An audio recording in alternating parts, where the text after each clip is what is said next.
that's interesting. I like कि you've been observing.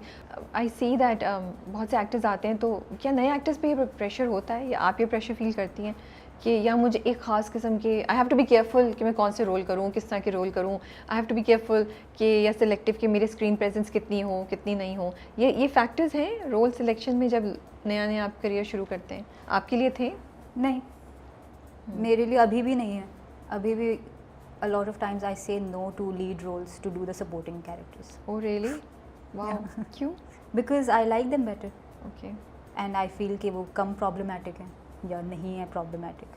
और lead roles आपको प्रॉब्लमेटिक लगते हैं? ज़्यादातर मैंने जो देखा है कि जितना आप सामने आते जाएं उतना ज़्यादा कॉम्प्रोमाइज़ आप कर रहे होते हैं.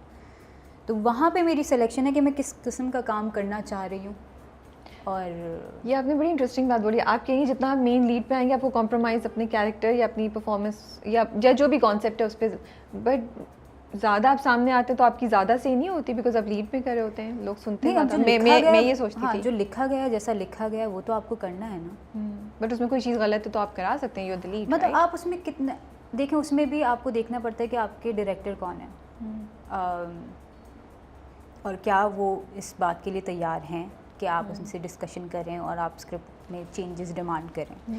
और स्क्रिप्ट जो भी हो आप मतलब आप चाहे जितने भी ताकतवर क्यों ना हो, जितने भी आप उस मकाम पे ना हो कि आप अपनी बात आगे रख सकते हैं, आप 20% से ज़्यादा आप स्क्रिप्ट को नहीं चेंज कर सकते हैं ना. तो अब वो देखना पड़ेगा कि are you willing to take that risk. 80% आप ऐसी बातें कहें जो आप नहीं कहना चाहते. तो सपोर्टिंग रोल में कैसे आपके पास ज़्यादा गुंजाइश है चेंज करने की? आप स्टोरी को लीड नहीं कर रहे होते, आपकी साइड में एक छोटी सी पैरेलल स्टोरी चल रही होती है. और उसमें भी मैं डायरेक्टर्स देखती हूँ अपने कि आप करवा सकती हैं बात या नहीं. हाँ, कि वो बात करने वाले लोग हैं, मतलब फिक्स तो नहीं रह जाते, अपने रिजिडिटी तो नहीं है उनमें, तो आप बात कर सकते हैं. बट सफ़र तमाम हुआ कि का जो कैरेक्टर था वो लिखा हुआ ही ऐसा था या कहीं से आपने इंस्पिरेशन ड्रॉ की उसको ऐसे परफॉर्म करने की? Because definitely for you I can imagine कि उसमें एक्साइटमेंट भी होगी और उसमें परफॉर्मेंस का मार्जिन भी बहुत ज़्यादा था. वो लिखा हुआ भी था अच्छा. उसके बाद मैं और शहरज़ाद मिलके हर सीन से पहले I would go up to her और हम सोचते थे कि इसमें और क्या चीज़ें ऐड कर सकते हैं. तो बहुत सारी चीज़ें इम्प्रोवाइज भी थी. उसी वक्त कर देते? उसी वक्त सोचते थे कि अच्छा इस तरह से कर लें, और फिर आफ्टर अ टाइम किसी भी रोल करते हुए आप थोड़े कंफर्टेबल हो जाते हैं. फिर आप because you thinking along the same lines as the character would, तो फिर चीज़ें कुछ नेचुरली भी आने लगती हैं. आप उसी प्रेमिस में और खेलने लगते हैं. तो वो वाली चीज़ें हुई. फैन रिएक्शन हुआ है कोई अभी तक? लोग पहचानते होंगे अब तो जब आप बाहर जाती हैं. हाँ, इश्किया की वजह से काफ़ी था, उसके बाद नन की वजह से, और अब जो है वो सब आप टीवी पे रूमी मलिक है ना. हाँ, अब तो बहुत ज़्यादा हो रहा होगा, है ना. हाँ. तो कोई इतना बाहर जाना ही नहीं हुआ. तो कोई इंटरेस्टिंग वाकया कोई जो सुना सके? बस कभी कभार इंटरेस्टिंग ये भी होता है कि बेचारे बड़े एक्साइटेडली आते हैं, पिक्चर लेते हैं, फिर कहते हैं कि अच्छा आपका नाम क्या, आप कौन से ड्रामे में आई थी. मैंने कहा यार आप क्यों ले रहे हैं. चलो इतना ही कर. तो ये है कि अब मैं खुद गिनवाऊँ मैं कहाँ कहाँ. बट आई थिंक रूमी के बाद तो अब चेंज हो गया होगा ये. पर इतना बाहर निकलना नहीं हुआ. ओके. तो मुझे नहीं पता. जब इंडस्ट्री में आप एंटर हुई तो कोई एक्सपेक्टेशंस थी जो उसके मुताबिक नहीं हुई जिसने आप सोच रही थी? कोई चैलेंजेस, कोई शॉक्स, कुछ पॉजिटिव चीज़ें क्या आप बता सकती हैं? अच्छा, मुझे पता था कि इंडस्ट्री कैसी है बिकॉज ऑफ योर फैमिली जिनके साथ. हाँ, और ये सारी चीज़ें. हाँ, तो इतना मेरे लिए कोई इतना अनफेमिलियर टेरिटरी नहीं थी. मतलब मुझे पता था कि कैसी है इंडस्ट्री. क्या पता था आपको कैसी थी इंडस्ट्री? जो चीज़ें बन रही हैं वो तो दिख ही रही हैं. तो वो तो पता था कि अच्छा इसी तरह के रोल्स में एक्सपेक्ट कर सकती हूँ. Okay. There will be nothing out of the blue, out of the box type. पता है कि अच्छा इस तरह से ही चल रही हैं. तो एक तो ये रियलाइजेशन थी.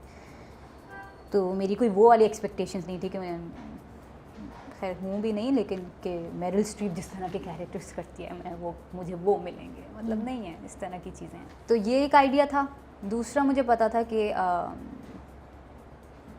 प्रोसेस किस तरह का होता है.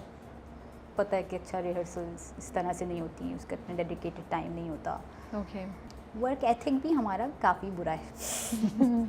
कह दूँ मैं ये ऑन कैमरा के किसी ने तो कहा. In what sense work ethic बुरा है? यार प्री प्रोडक्शन का इतना वक्त नहीं मिलता लोगों को. मतलब मुझे विजिबल डिफरेंस आपको नज़र आता है एक ऐसे सेट में जहाँ पे प्री प्रोडक्शन हुई हो और जहाँ पे नहीं हुई हो। फॉर एग्ज़ाम्पल जब भी मैं महरीन के साथ काम करती हूँ तो उसकी टीम इतनी अच्छी है उनकी, furious the Eddie and the other people also but mainly this person. तो उनको वो वक्त मिलता है, वो वक्त लेते हैं। मैं ये कहने वाली थी, हाँ, वो वक्त लेते हैं, वो वक्त लेते हैं। End of course marine can do it with the position she has, and with the name that she has created for herself. और इसलिए जो है आपको पता होता है कि अच्छा आपका रोल टाइम ये है, आपका रैप टाइम ये है, ये सीन इतने से इतने बजे तक शूट होगा और वो उतने से उतने बजे तक शूट होता है। अदरवाइज ये चीज़ें नहीं हैं। अदरवाइज ये चीज़ें नहीं होती हैं। You on set and then मतलब ऑब्वियसली उनकी भी कोई जो एडीज़ हैं जो काम कर रहे होते हैं, जो क्रू के लोग हैं, उनकी गलती नहीं है, उनको वक्त नहीं दिया जाता, लेकिन देना चाहिए। खान एकेडमी, यस, वो कैसे आया? ये कैसे हुआ कि आप वीडियोस अभी भी कर रही हैं? हाँ। Okay, what is it about? So basically Khan academy एक इनिशिएटिव था यूएस का, जहाँ पे वो बाइट साइज्ड मैथमेटिक्स की वीडियोस बनाते थे और सिर्फ आवाज़ होती है उसमें और स्क्रीन होती है। और ये था उन बच्चों के लिए जिनको एक्स्ट्रा सपोर्ट चाहिए, that things that you don't learn in the classroom या उस तरह से नहीं समझ में आ रहा, तो ये एक सप्लीमेंट्री सपोर्ट है। और फिर अब ये इनिशिएटिव ये यहाँ पे लेकर आ रहे हैं कि इसको उर्दू में करें और आगे जाके और रीजनल लैंग्वेजेस में भी करेंगे। Accessible to all. अच्छा, यूट्यूब पर है, मुफ्त है, कोई भी देख सकता है। तो उसके लिए it's a very interesting story because they were looking for people with a background in maths, in sciences and in theatre. Oh, it's a weird crossover. मैं वैसे सोच भी नहीं सकती थी कि उनको भी रिक्वायरमेंट ऐसी होगी। I know, मैं भी नहीं सोच सकती थी। लेकिन उनकी रिक्वायरमेंट ये थी क्योंकि ऑफ कोर्स आपको पढ़ाना है और दूसरी ये चीज़ है कि आपकी डिस्पोजिशन, क्योंकि सिर्फ आवाज़ सुनाई दे रही है तो डिस्पोजिशन आपकी अच्छी होनी चाहिए और वो थिएटर ट्रेनिंग से आ जाती है आपकी। तो इसलिए they were looking for such people and then I happen to be there and they were like. तो क्या ऐड में देखा आपने, कैसे आया आपको, कैसे आप तक पहुंचा? नहीं, बीगुल इज हेडिंग दिस प्रोजेक्ट, तो उन्होंने आपको एंड बीगुल खालिद साहब को जानती थी। खालिद साहब was also in this project as a language supervisor. तो इन लोगों ने मिल के टीम बनाई, तो उसके लिए भी ऑडिशन गया था।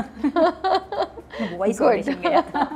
और क्लासिकल सिंगिंग भी आप सीख रही हैं, उसकी तरफ कैसे सोचा जाने का? बचपन में अगेन अम्मी ने समर कैंप में डाल दिया था आर्ट्स काउंसिल में। वहाँ पे क्लासिकल म्यूज़िक सिखा रहे थे, तो हम वहाँ गए तो मज़ा आने लगा, दिस इज़ इंटरेस्टिंग।